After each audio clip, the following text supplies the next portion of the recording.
Agnes sacrificed everything for Jerry, believing in love. But when he became rich, he betrayed her and left her for another. Humiliated and lost, she found support in an unexpected friend. Fate took a turn, and now Jerry will see that the woman he once despised has become someone far beyond his reach. In the heart of an African village, where mornings were greeted by the crowing of roosters and afternoons filled with the laughter of barefoot children, lived Agnes. She was a woman with a strong spirit, a welcoming smile, and hands skilled at transforming simple ingredients into feasts fit for kings. Agnes was married to Jerry, a man who, despite all his flaws, was the love of her life. Tall, thin, and always with a hopeful gaze, Jerry dreamed of becoming a great businessman. The problem was that he spent more time dreaming than working. Even so, Agnes believed in him. After all, a husband is like an old pot, no matter how dented it is, you can still cook with it. Married life was not easy. Jerry and Agnes lived in a small mud house with a roof that made more noise than a drum at a festival when it rained. Money was scarce, so scarce that even the mice in the house had gone on strike due to lack of food. But Agnes never complained. She always said, "One day, Jerry, one day our luck will change." "Sure, Agnes, sure," Jerry would respond, always distracted, scribbling business ideas on a scrap of old paper. Meanwhile, Agnes kept the household running by selling corn buns at the village market. Her recipes were famous. Even children with no money tried to trick her with mischievous smiles. "Auntie Agnes, can I take one and pay later?" they would ask. Agnes, knowing that later would never come, gave them the bun anyway. But behind her smile, exhaustion was beginning to take its toll. Their marriage was held together by love and hope, but love and hope do not pay the bills. Then, one day, Jerry brought news that would change everything. He came running through the village, sweaty and holding a piece of paper as if he had found a winning lottery ticket. "Agnes, Agnes, woman, you won't believe it," he shouted, nearly knocking over a bucket of water she was balancing on her head. "Jerry, for the love of God, help me first, then talk," she scolded. He took the bucket from her and then showed her the paper. "They called me for a business meeting in the city. They want to meet me. Maybe this is our big break." Agnes's heart filled with hope. Finally, after so many years of struggle, something was happening. "That's amazing, Jerry. Do you think you'll get the contract?" "Of course. They need someone with vision, strategy, and charisma. In other words, me," he said, puffing out his chest like a rooster ready to fight. That night, Agnes prepared her best meal, made sure his clothes were spotless, and the next day, she walked him to the roadside where he would catch transportation to the city. Before leaving, he took her hand. "When I return, everything will be different." She smiled and kissed his forehead. "Good luck, my love." Little did she know that would be the last time she saw her husband as she had known him. The first few days without Jerry felt strange. The house seemed emptier, and the silence was deafening. Agnes waited anxiously for news, but time passed, and there was nothing. At first, she thought, he must be busy with business. But days turned into weeks. Jerry didn't call, didn't send letters. The village phone never rang with his name. Worry consumed Agnes.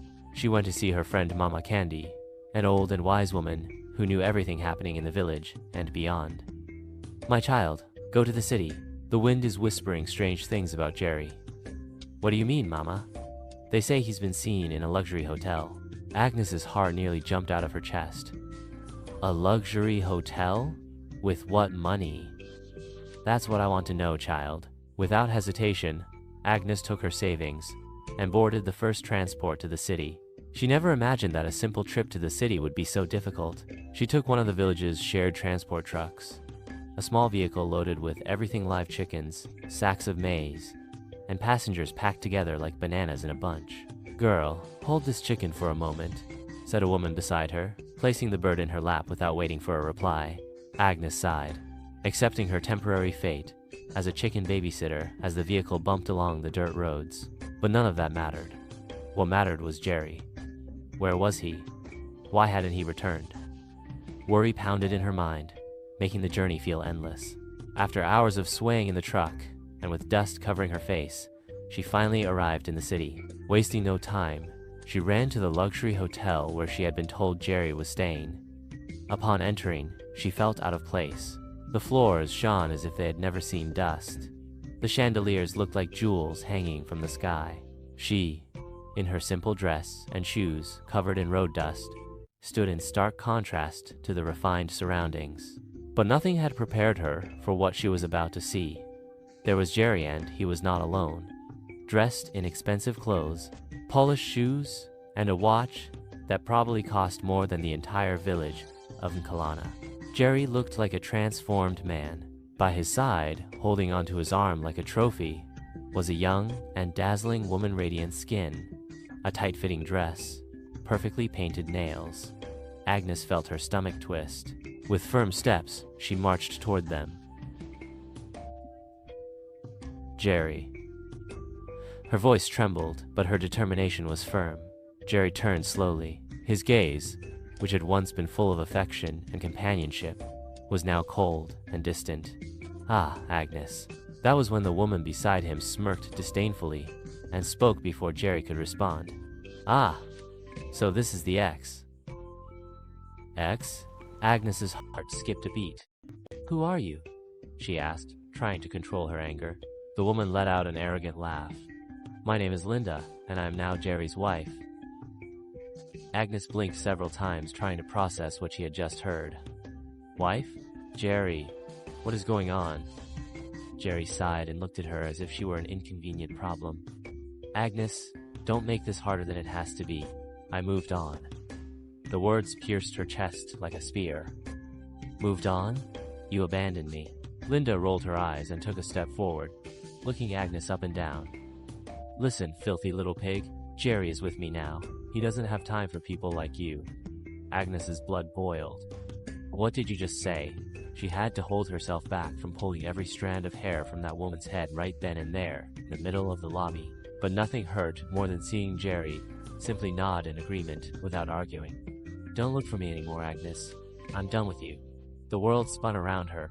All they had been through together, all the nights sharing a single meal when they had no money, all of it thrown away.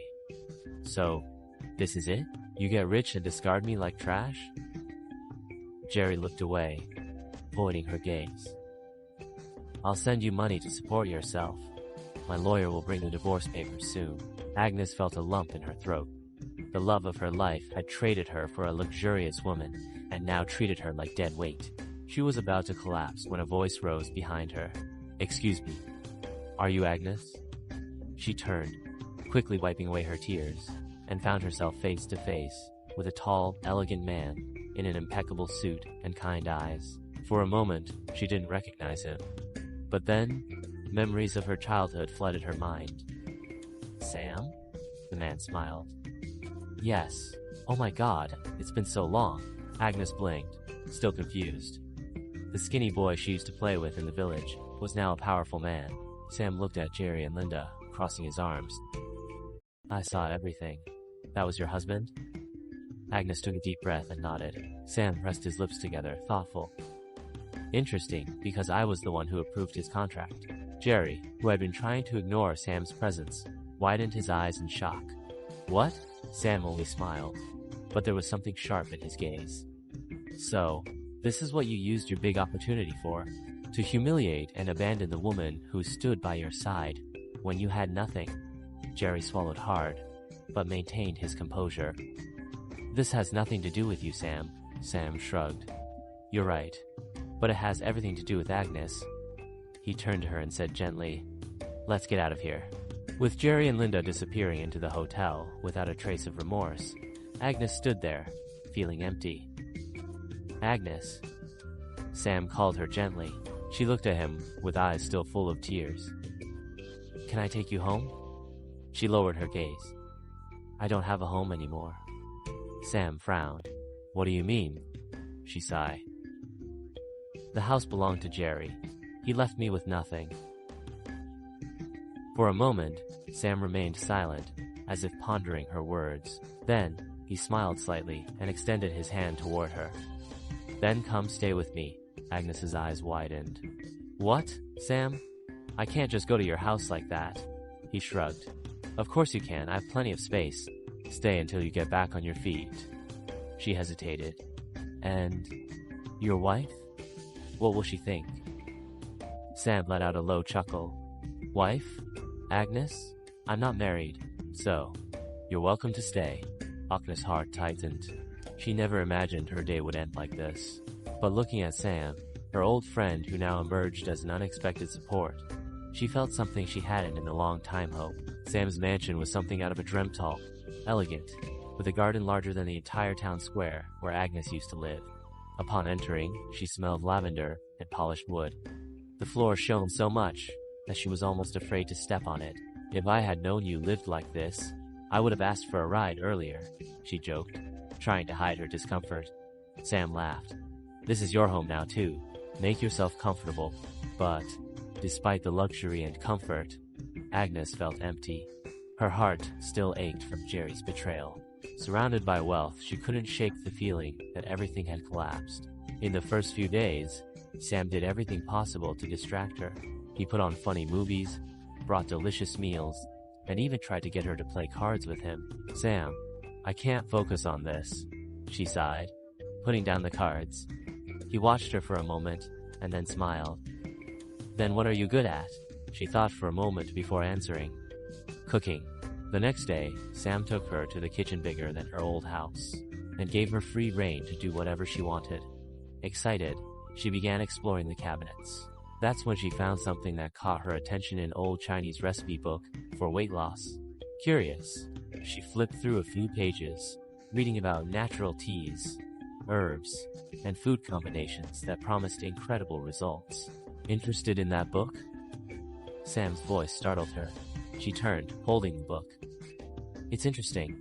I've never seen anything like it. Sam took the book and smiled. My mother used this method years ago. She was overweight and unhappy with it, but she decided to change. She followed these recipes, exercised, and transformed her life. Agnes's eyes shone with a mix of curiosity and hope. And it worked? Look at her now. Sam took his phone out of his pocket and showed her a picture of a beautiful, elegant woman with a radiant smile. Wow, Agnes whispered in admiration. Sam closed the book and handed it to her. If you want to try, I'll help you. She hesitated. The idea of change scared her, but maybe it was time to rediscover herself. I'll try. The first days were a real challenge. Agnes woke up early to drink bitter tea that tasted like grass mixed with sadness.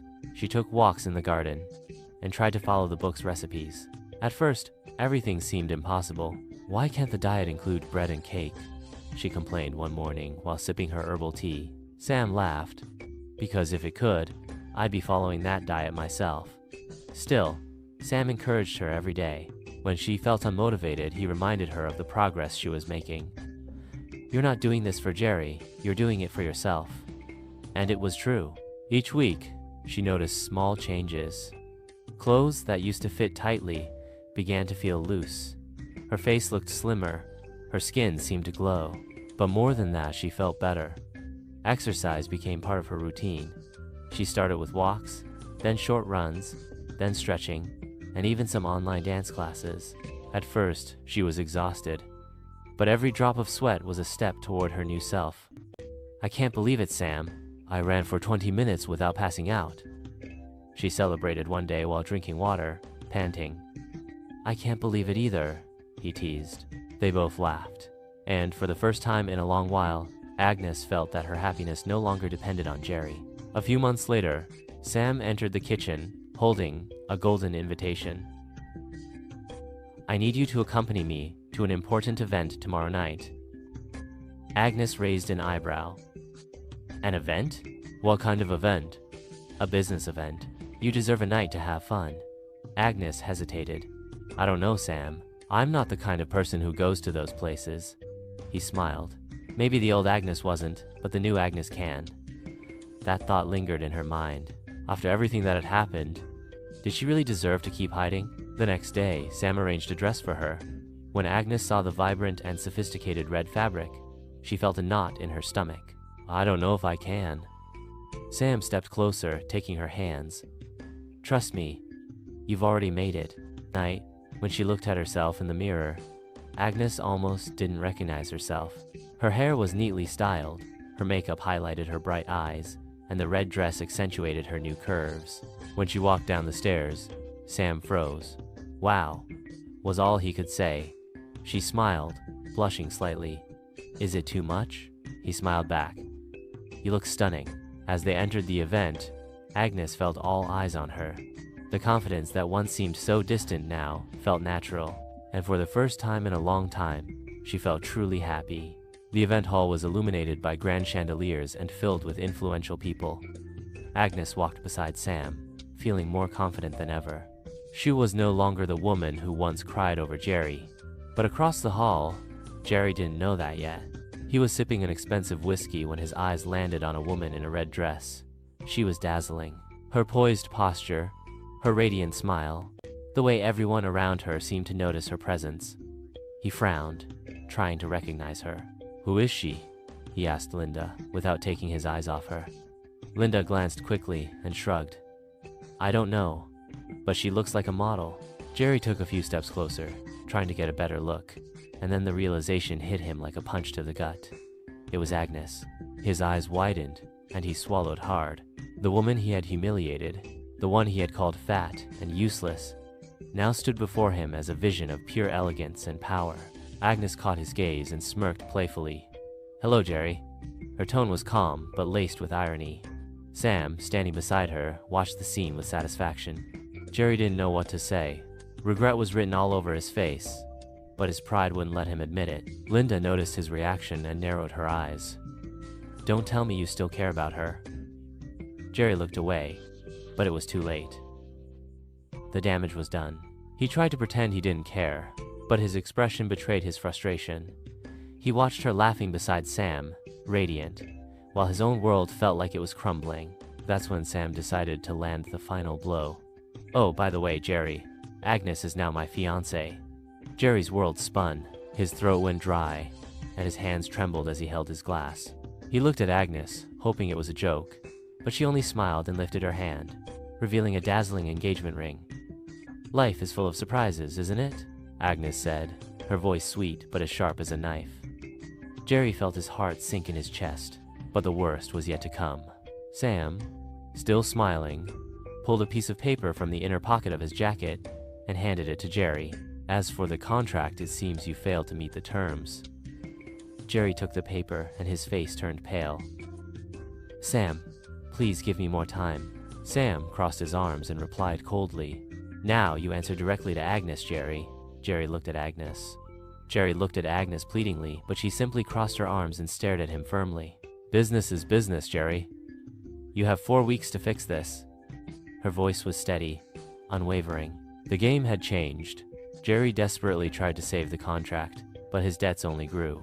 He searched for investors, tried to take out loans, but no one wanted to associate with a man on the brink of bankruptcy. It was then that Linda, realizing what was happening, packed her bags. "I didn't stay with you to be poor," she said coldly, tossing the ring to the floor. Jerry was speechless. "Linda, please," he begged. But she just laughed and walked out the door without looking back. Now, Jerry was completely alone and no money, no company, no Agnes. Desperate, Jerry went to see Agnes one last time. "Please, Agnes, give me more time. I know I was an idiot, but don't let me lose everything." Agnes looked at him for a moment. She saw fear and shame in his eyes, but remembered the day he humiliated her, the cruel words, the abandonment. "You didn't think of me when you left me with nothing, Jerry. Now it's your turn to feel what that's like." Jerry lowered his head, and that was how he lost everything. Meanwhile, Agnes continued her life alongside Sam, knowing that her victory wasn't just over Jerry, but over all the insecurities that had once held her back. Sometime later, Agnes and Sam announced their wedding. On the day of the ceremony, Agnes looked at herself in the mirror, dressed in white, and smiled. The woman who once cried over being abandoned now felt complete, happy, and fulfilled. "Losing Jerry was the best thing that ever happened to me," she murmured to herself. She had found something far more valuable than revenge. She had found self-love. She had found a man who truly valued her, and she had discovered the true meaning of starting over. The love of money is the root of all evil, and some, in their greed, have wandered from the faith and pierced themselves with many sorrows. 1 Timothy 6:10. Jerry's greed destroyed him, while Agnes learned that a person's true worth isn't in what they have, but in who they are. If this story touched your heart, leave a like, comment, and subscribe for more exciting stories.